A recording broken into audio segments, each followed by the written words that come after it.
Hello YouTube. Robert Alvarez, the Psychic Witch, also known as Mr. Lighting of Fan.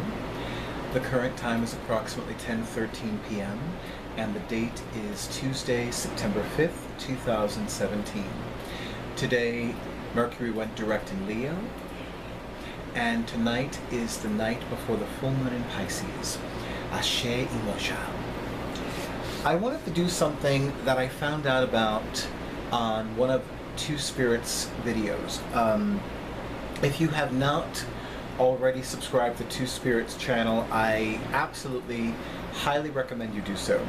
And what I found out was something called the deck interview spread. Now, what I did not acknowledge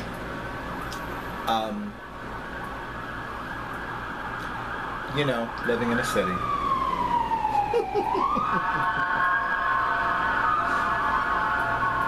I promise you, I hear this all day long.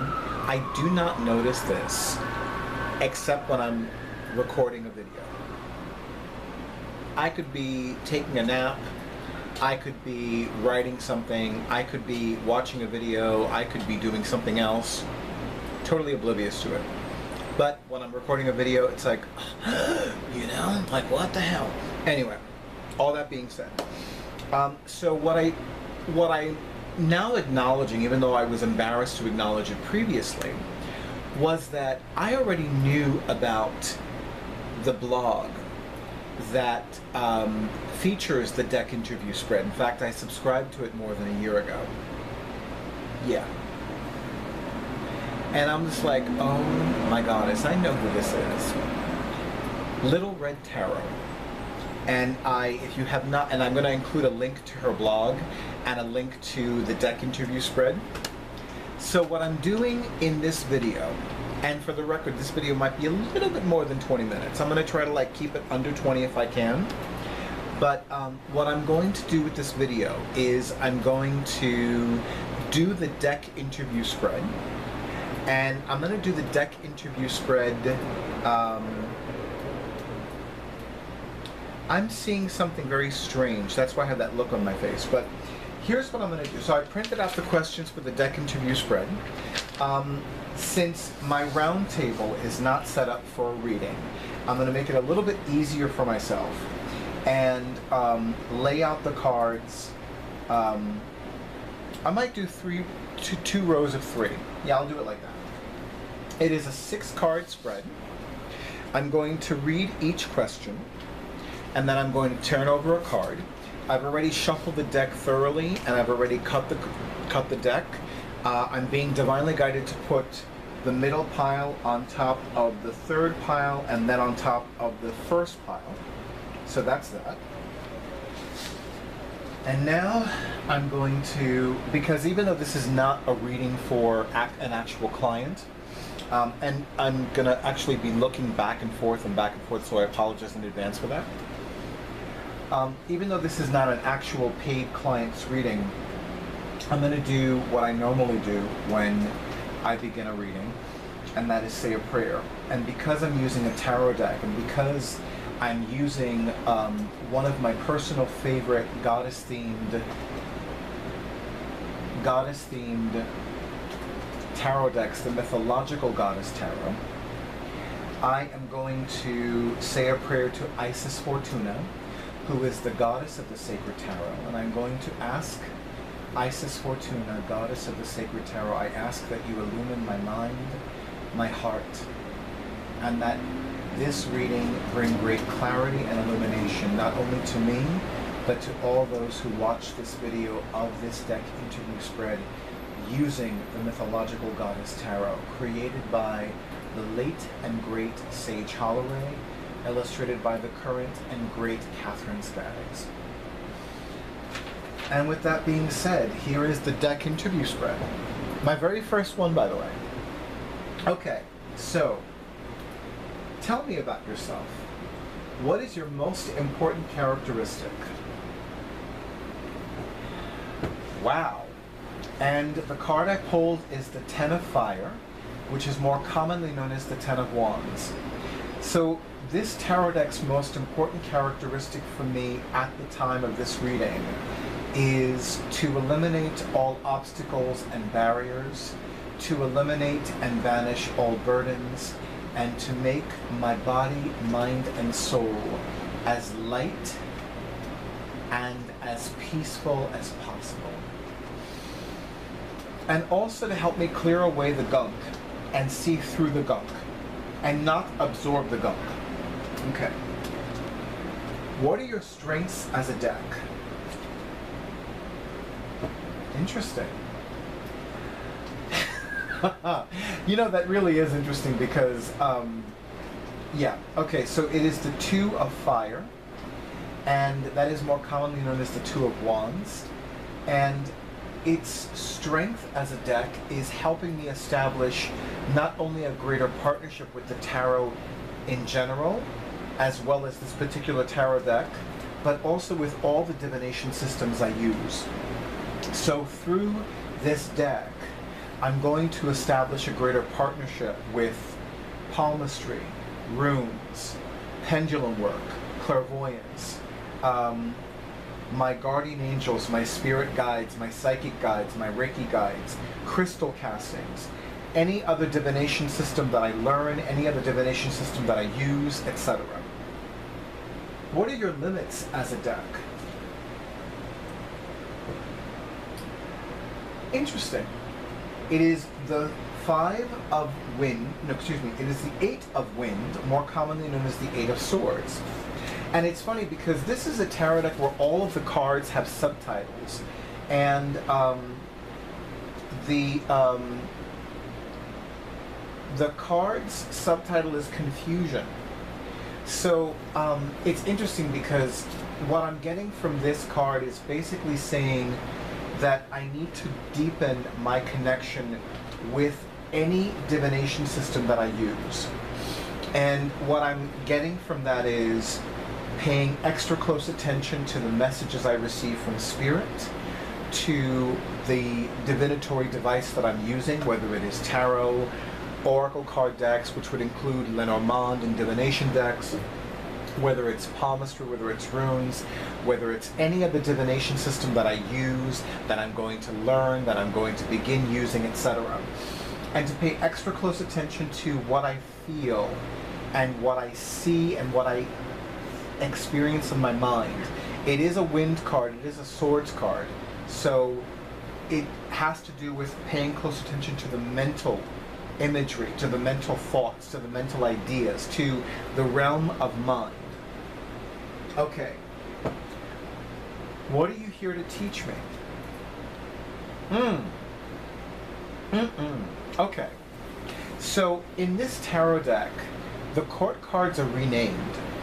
And rather than King, Queen, Knight, and Page, they have very distinctive goddess names.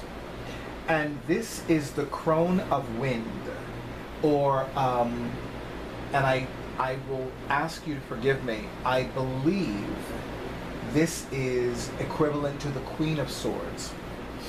And I love that the card is subtitled Visionary. And of course, I'm getting a very strong Aquarian vibe from this card because Aquarius is the sign of the visionary. It is the sign of astrology, particularly Western astrology and clairvoyance and clear seeing. So for me, this card, and I love that she's holding what looks to me like an egg. I'm gonna hold up this card because this card is just so gorgeous, and I love that the third eye is is highlighted. I love the artwork in this deck. I really do. So what I'm getting from this is that this deck is going to teach me to be even more psychic, even more clairvoyant, even more clairaudient. Even though the card is subtitled Visionary, I'm sensing all of the clairs. My clairsentient or clairsentient abilities are pretty strong. If they get any stronger, that might be scary.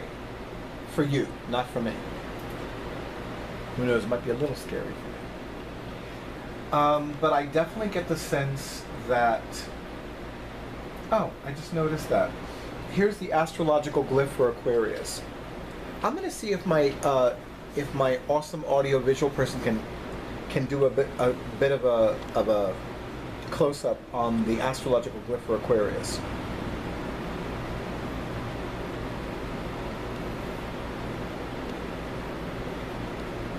Okay. Okay. So yeah, so I, you know, I forgot that was there. I really did. So yeah, so in short, what this deck is here to teach me is to be more psychic and more clairvoyant. And definitely more in tune. How can I best learn and collaborate with you?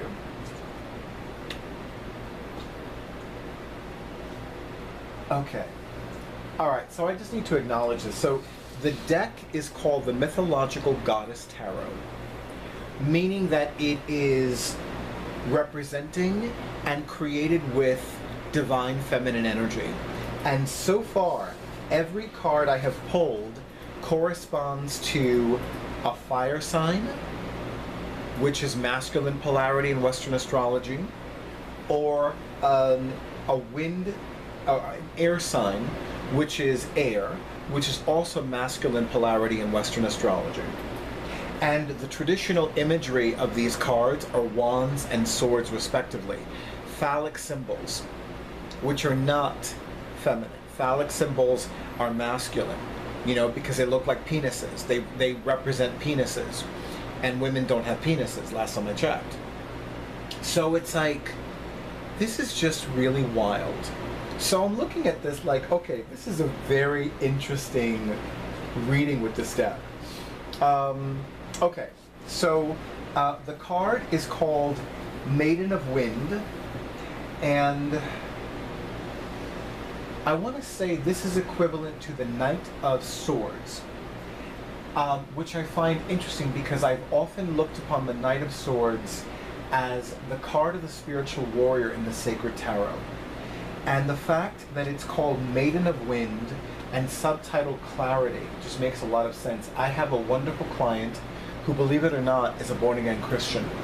And years ago we were having a conversation about God and about praying to God. And what she said to me was that she always prays to God for clarity and illumination. And I want to tell you, ever since I began praying to God, to Goddess, to the divine intelligence, to the infinite radiant is, to the divine great mystery, for clarity and illumination, those prayers have served me enormously well. So the question is, how can I best learn and collaborate with you? And the answer is to come to this deck with clarity. So I cannot come to this deck, I cannot go to this deck with like, oh my God, I cannot come to it with that, because that deck will be like, go, go, go. This is a deck that I must spiritually cleanse myself. I must be clear-minded, I must be clear-hearted, I must be, okay, this is what I need to do. This is what I need to know. This is what I need to ask you about. This is the question I have. This is the issue that I have. This is not, and my sense is this is the sense with anybody who works with this particular deck. It's going to be like, yeah, you know what? That nonsense that like you're in a telenovela, you got to cut that bullshit right now. This is a deck that brooks no argument, by the way, because look who's on the cover, who also brooks no argument. I'm doing this because this is a Crown of Isis pendant set with carnelian, which is called the Blood of Isis. So she looks so good there. It's always wonderful to spend time with one's celestial mother, the goddess who gave birth to one's soul. Okay. So yeah, I find it fascinating. So far, every card has represented masculine polarity, masculine energy, phallic symbols. Even the first card, big old snake. That's another phallic symbol, by the way. Even though there are many goddesses for whom the snake is sacred, like, among others, Hecate. But it's like, yeah, all these, you know, really. Okay.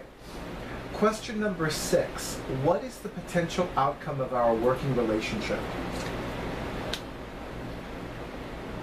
And now I get a card that corresponds to a feminine element. Of course. It is the Two of Seas, more commonly known as the Two of Cups. This is not the first tarot deck where the Two of Cups is subtitled Love. And definitely, for me, this is an indication of a greater sense of self-love, a greater sense of self-esteem. The clients who have readings with me will experience greater self-love and self-esteem, especially if I use this particular tarot deck. And it's so funny because recently I was chatting with somebody on an app, and what he said to me was, you know, I think Aphrodite has a special message for you because she keeps coming up in your life. And that's not a coincidence. You know, recently Swan of Dreamers gave me this beautiful gift made with Aphrodite's energies, and it's by the Shabby Witch, which has become one of my newest favorite Etsy shops. I'm not fond of the name because, you know, to me anything that's magical is not shabby, but you know, that's just my stuff. Oh, see, I'm so literal. Maybe shabby is like short for ushabti, you know, the beautiful image that accompanies a pharaoh in the afterlife, which is like a miniature sarcophagus, and it's like it goes into the afterlife to continue serving and being of service to that particular pharaoh. So maybe shabby is short for ushabti. It's kind of a stretch, but I'll go with it. Before I turn over the final message card, I'm going to show all of the cards that came out so far.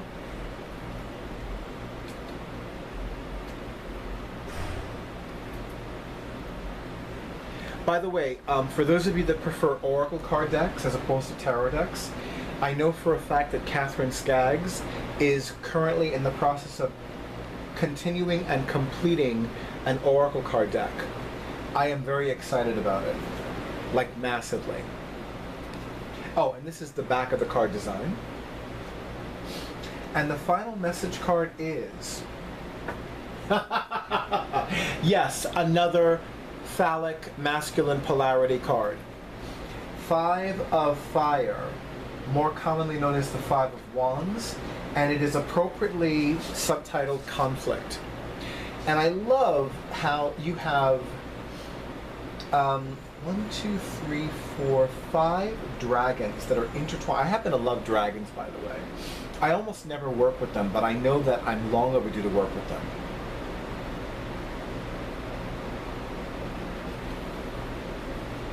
Okay, I'm long overdue to work with dragons, and absolutely there's no question in my mind that there is a lot of conflict going on with these 5 dragons. Light blue, red, purple, green, and a dark, rich sapphire blue. Color symbology is very important to me too. So the final message card is a reminder that I cannot come to this tarot deck when I am experiencing conflict. In other words, I cannot come to this tarot deck if I'm experiencing anxiety, stress, inner conflict, outer conflict. I cannot come to this tarot deck unless I am calm, cool, centered, grounded, focused, and balanced. I cannot come to this tarot, and again, this is what I'm feeling. I'm feeling this for myself. My sense is that this is what I feel. This is my relationship with this deck. This is my understanding of this deck. And that may change in the future. It may or may not. But I'm taking this as gospel truth. I'm taking this as divine truth. So when I reach for this deck, I must come from a place that is calm, grounded, centered, balanced, and focused.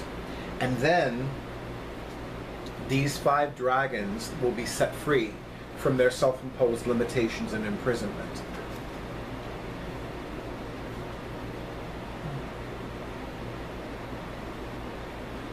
So I want to very quickly and very, well, not very, I want to lovingly thank Little Red Tarot for creating the deck interview spread. I want to thank Two Spirit for turning me on to the deck interview spread. I, of course, want to thank the essence of the late and great Sage Holloway and the powerful energy of the current and great Katherine Skaggs for creating a truly beautiful and powerful and evocative and sacred goddess-themed tarot deck. And in case you're wondering, I've already reviewed this tarot deck. In fact, this was one of my very first tarot deck review videos on my YouTube channel. So yeah, I might actually watch it again before I upload this video. Or I might watch it after I upload this video. We'll soon find out. But in the meantime, this is not an official tarot tag. However, if you feel divinely guided to do a deck interview spread with your own tarot deck or one of your favorite tarot decks, or a new tarot deck for you, or an oracle card deck, by all means feel free. If you want to do a rune interview spread, feel free. If you want to do a crystal casting interview spread, feel free.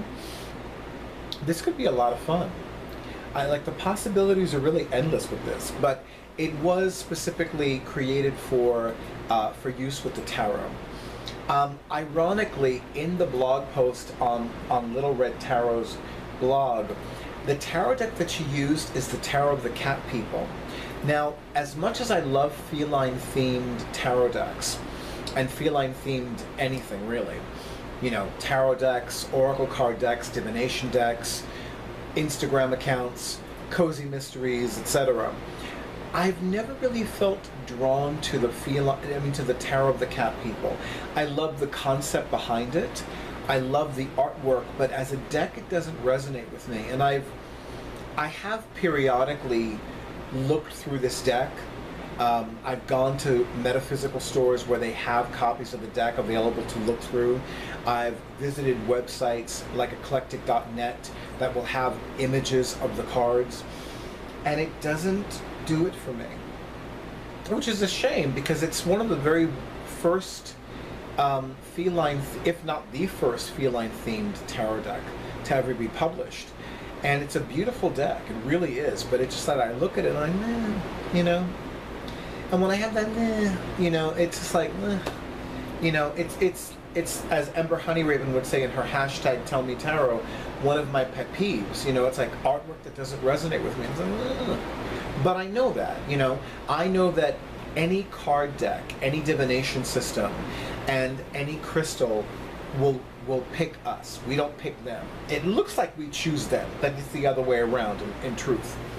Okay. So, with that being said, I want to invite you to subscribe to my YouTube channel if you have not already done so. And if you have not already scheduled your reading with me, I invite you to do that as well. And if you have not already registered for my upcoming very first online Divine Prosperity event, I absolutely invite you to do that as well. But for now, I wish all of you many blessings, great clarity, great illumination, great prosperity, great peace, and a divine abundance of divine restoration. And so let it be.